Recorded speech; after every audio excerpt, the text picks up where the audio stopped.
That's part of my week. Chip Patterson, CBSSports.com, Cover 3 podcast monitor. Well, yeah, maybe. Moderator joins us every Wednesday. That was awkward. How are you, sir? I'm doing well. I hope you are. What's our injury? Oh, I was on phone last time. I had this is new. This happened Monday.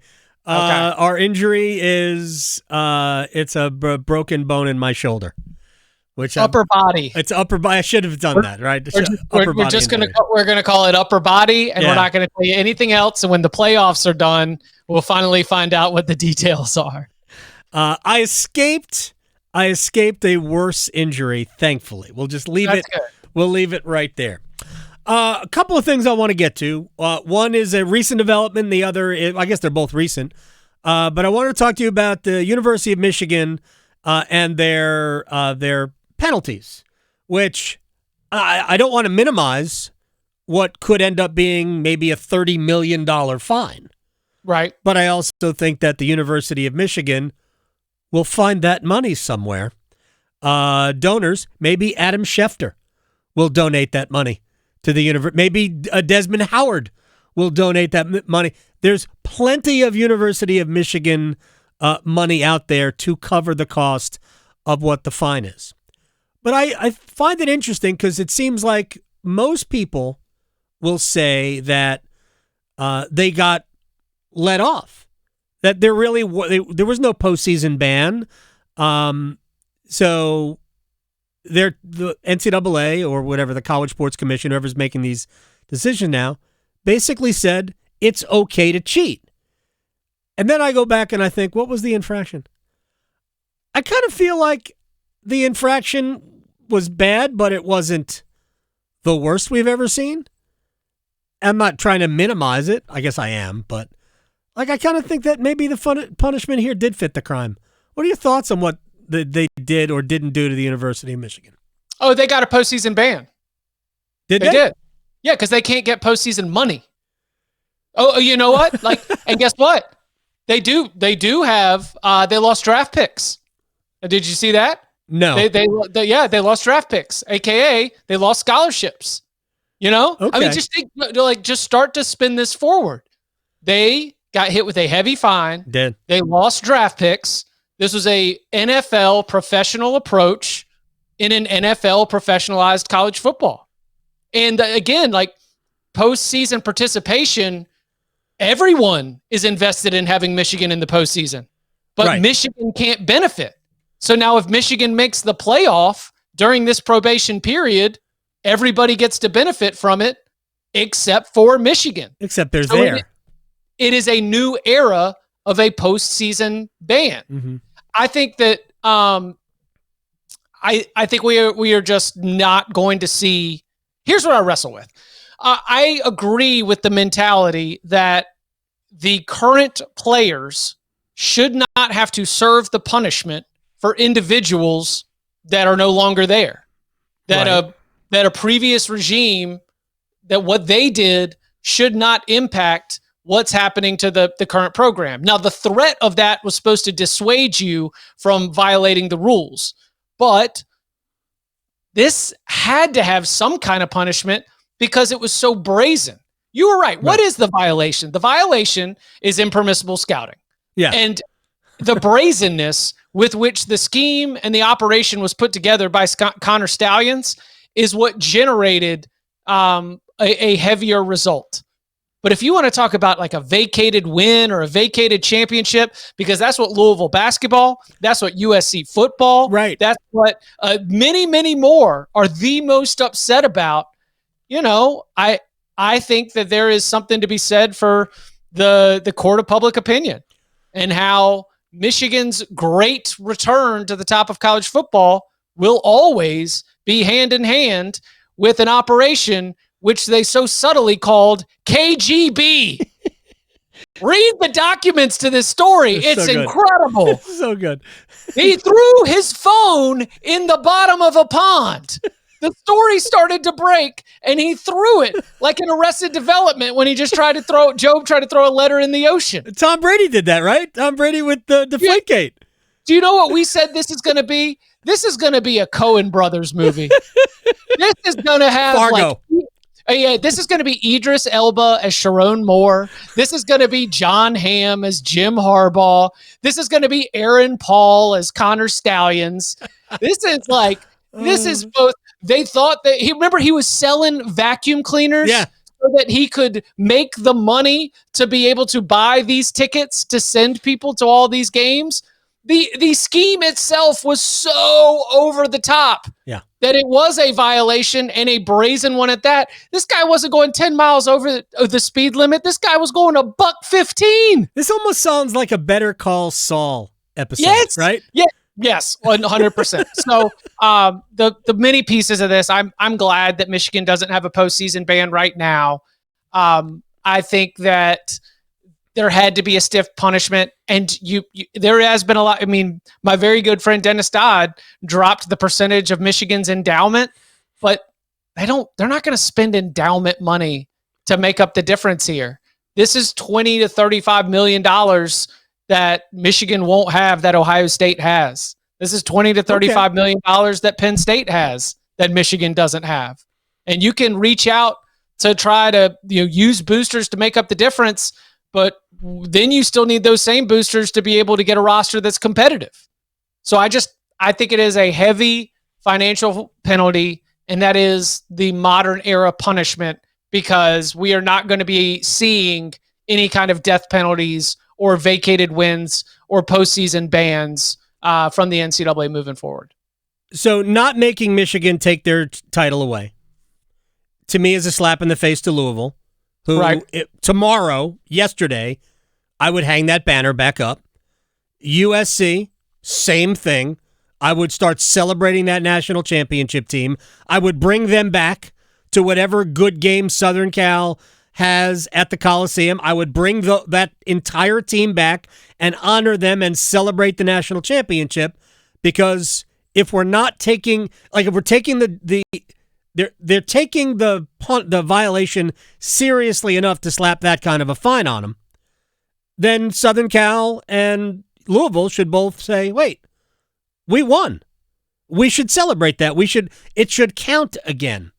Is that wrong? Is that unfair? No, I mean, I've always said Reggie Bush won the Heisman. You can't tell me otherwise. So I saw it. I watched it happen. Yeah, he was incredible. Yeah. This was the kind of player that made me that as college football became less regionalized and more national, the electricity of Pete Carroll's USC teams was one of the things that had me really investing as a teenager and as a college student in football outside of the ACC. Real quick about that Southern Cal era, that Pete Carroll era. As a kid growing up in northern Jersey, Southern Cal was my college football team. And that would be, I mean, I'm not trying to date you, but that's John Robinson, right? Yeah. Absolutely. And so it was late 70s, early 80s with the great tailbacks and Marcus Allen might be my favorite college football player of all time. And nobody looked more smooth than Marcus Allen running. I loved student body left, student body right, all that stuff. And then Southern Cal kind of, went into the Ted Tollner wilderness. It wasn't all him. There were a litany of coaches that were just kind of mediocre, and they weren't great. And then Carroll goes out there and he makes them the pro team of Los Angeles. It was, to see that resurrected was just awesome. I thought it was great for college football. They were a great team to watch. They won 2 national championships. I know they're only giving credit for one. That's a tangent. All right, let me move on to something else. I had 2 other issues before we get to the stuff that's really fun for you and me. Chip Patterson, CBSSports.com, Cover 3 podcast moderator. The Big Ten commissioner, Tony Petitti, floated the idea. Field of 28 in the playoff. I laughed. I thought, this is not the Onion? Then I talked to Manny Diaz about it on Monday, and he pointed out, FCS has 24. Manny Diaz was looking at it, obviously, from a coach perspective, and I'm not with 28. Heck, I'm not really even with 12. I'm really more with 4. But 28 seems to me to be a little excessive. What was your reaction to the notion we could have 28 teams in the playoff. Oh, we need games so bad. Oh my God, the season cannot get here fast enough. I mean, this goes all the way back to May. We have been floating ideas. We have been, socializing formats, populating ideas. Oh man. I mean, we went to the Grove Park Inn, and we went to Destin, and we went to all these amazing, beautiful places, and came back with, you know what? We might not change it. Yeah. And that's what annoyed Tony Petitti. It's like, well, the SEC isn't coming up with any ideas. Why do we have to? Yeah. It is possible that it is possible we've got an Overton window situation. The Overton window being you throw out an idea that is so outrageous, it makes your previous outrageous idea seem less outrageous.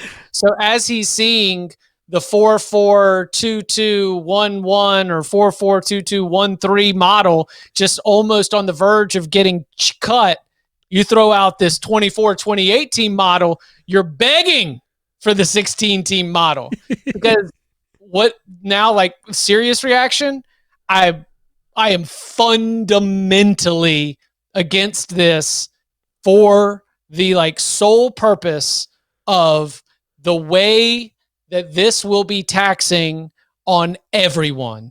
This will be taxing on the players in a new way. This will be taxing on the coaches who already get destroyed in the month of December with a high school recruiting cycle, with a transfer portal window, with whatever postseason prep that you might have. And oh yeah, do you have a family? Well, you might get Christmas Day with them, only thanks to the NFL now being a Christmas Day sport.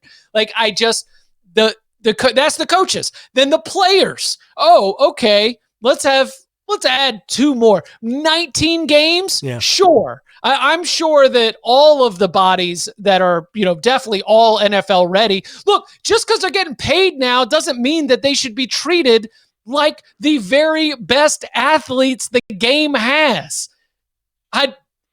Number 3, the fans. I think that the fans will check out. The fans will no longer see the significance of a college football Saturday when you've got these situations where a team can have clinched a playoff spot at the beginning of November. Yeah. And number 4, me, Adam. Yes. Me. Do you know how tired I am going to be? How much I put into a college football regular season? And then we're going 24, 28 teams in this playoff? Listen, last year, great circle up with a lot of familiar friends before I guess it was the Ohio State, Texas Cotton Bowl, which was the semifinals last year. Great game, phenomenal game. Sure. Texas has a chance to tie the game, fumble, run it back the other way. They end up winning 28-14. But before the game, we're just looking around with friends from several other outlets. Right, man, we are so tired. This is, this game week 19 or 20, game 15 or 16 for all these teams. So yeah, it is the coaching staff, it is the players, it is the fans, and it is me that I just think that the bloat would have negative impact. Right, but they don't care about any of that. So, and this, they only care about how much money they can raise. Look, I think ultimately we're going to get to something that looks like this. And you know me, I'm radical about it. I think football is going to separate, and we are going to have essentially just a pro sport using college licenses. That's it. And when we do that, then it doesn't matter what they do because there'll be collective bargaining with players and everybody. But I saw this and I just laughed. Among other things, how do you get by the legality or avoiding being sued when you've got 28 spots in this playoff and you still don't have room for the other FBS conferences that aren't part of the Power Four? I mean, how do you possibly do that? The problem is that all of those other FBS conferences signed a memorandum of understanding that handed over all of the control to the SEC and the Big Ten. And it will not stop somebody from suing. Sure. But I mean, that's what they'll keep pointing back to. And on the back of the ticket, it says that we are not responsible for flying objects in the stands. People still get sued. Sure. So, but you point by point obliterated the 2018. You could have just said, "Isn't that ridiculous?" And I think most people would have gone, "Yep." Except for coaches. No, step one is stop talking about this. The season's about to start. What are you doing? Stop socializing. Stop populating. Stop going through all of this no bad ideas because you have you've got great football stories that are happening. Right. Also, wouldn't it destroy the integrity of the regular season? I mean, I believe that 12 did diminish the regular season. Alabama beating Georgia proves that. It did do some damage to the regular season, but 28 in the playoff would do worlds of damage. The other thing that will never happen, and people think, well, it'll encourage teams to play better non-conference games. Can we please stop with mechanisms, that unofficial mechanisms that you hope will force teams or allow teams to play better games in the non-conference? Nothing has ever happened like this, and it brings me to this. The College Football Playoff Committee has announced that they're going to use a new and improved strength of schedule metric, which I looked at. I'm like, I don't even care what the components of this strength of schedule metric are. It doesn't matter.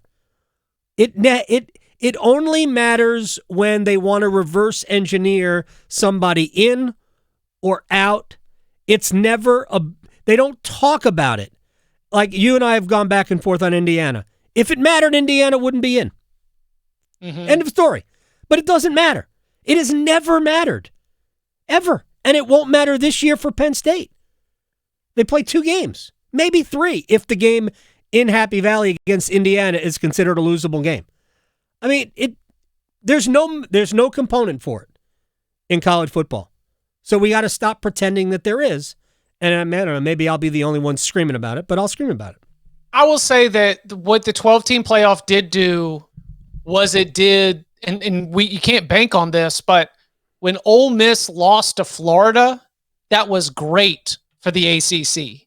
Sure. And Ole Miss losing to Florida in November is not normally anything that has any justification, any other ripple effects except for Ole Miss being mad, and Florida deciding that they're going to keep their coach around and not fire him. Right.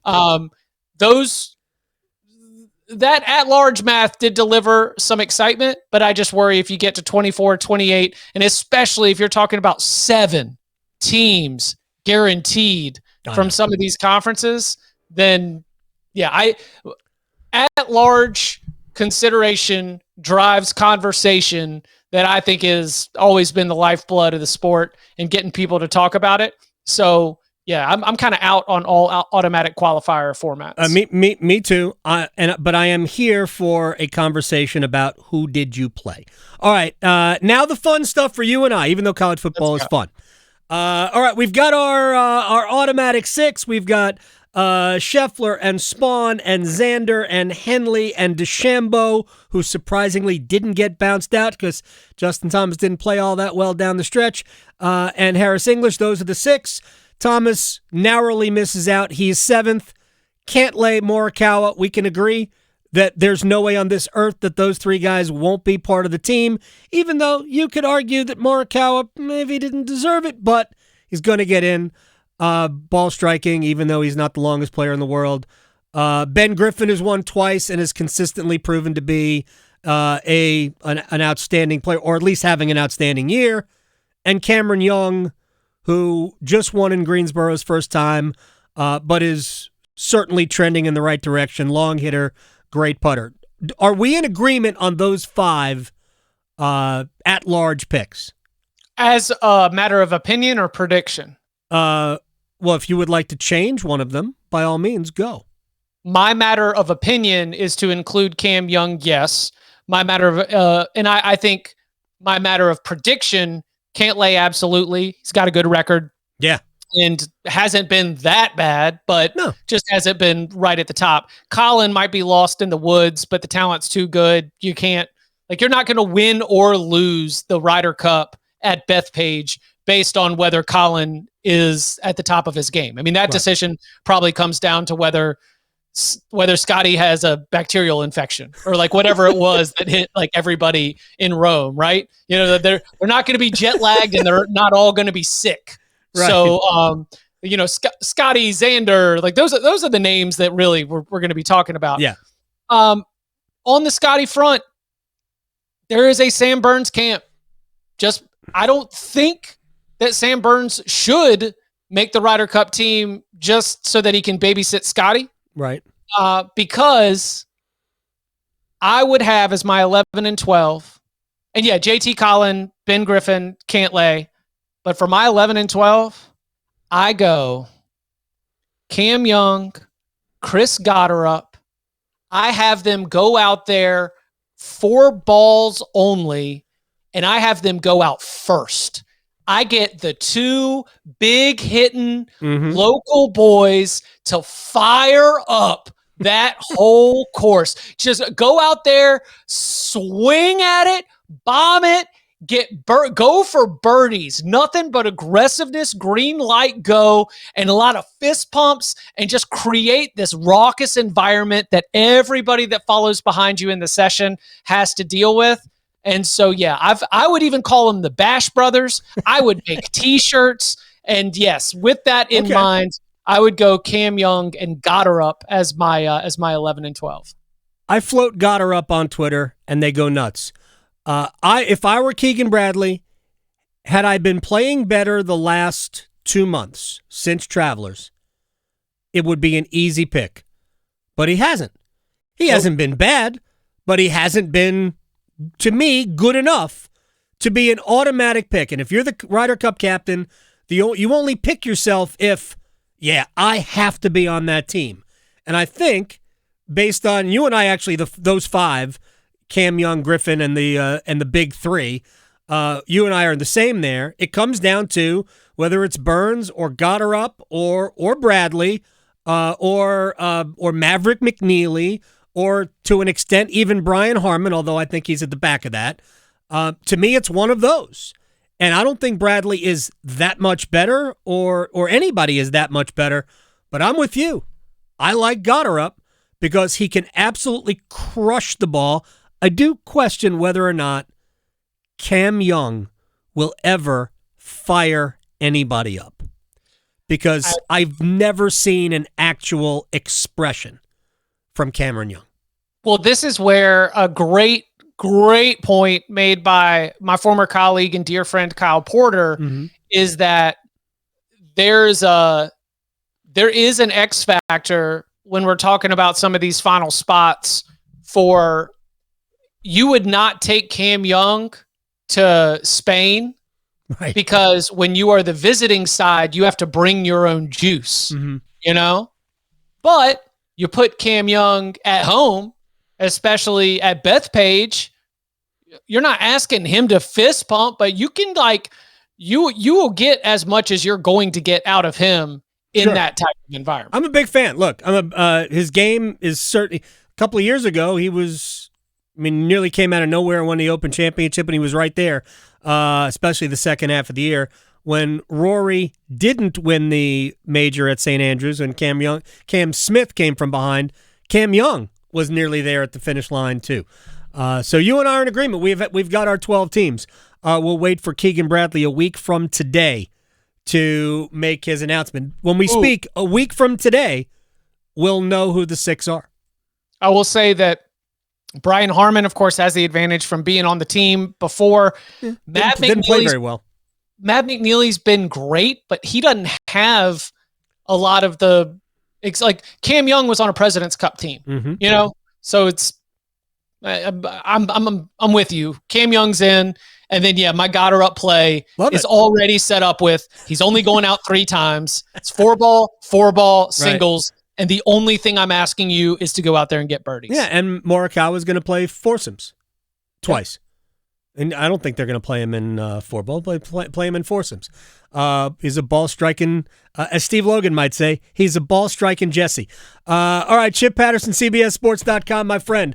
I will talk to you next week. Sounds good. Y'all be well.